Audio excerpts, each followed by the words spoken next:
আপনারা দেখতে পাচ্ছেন সবুজ বর্ণের শিখা। যে সবুজ বর্ণের শিখা উৎপন্ন হওয়ার কারণ যদি আমি ব্যাখ্যা করি, আমি নিয়েছি বোরাক্স, যার সংকেত Na2B4O7.10H2O, যাকে অম্লায়িত করেছি গাঢ় সালফিক অ্যাসিড দিয়ে।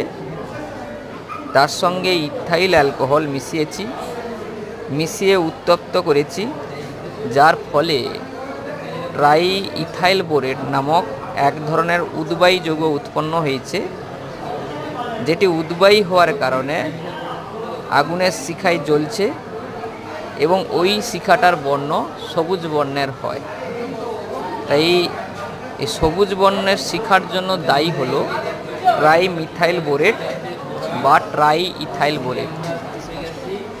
এটা তৈরি করতে গেলে 3টা উপাদানের প্রয়োজন: এক বোরাক্স, এক গাঢ় সালফিক অ্যাসিড, আর ইথাইল অ্যালকোহল বা মিথাইল অ্যালকোহল।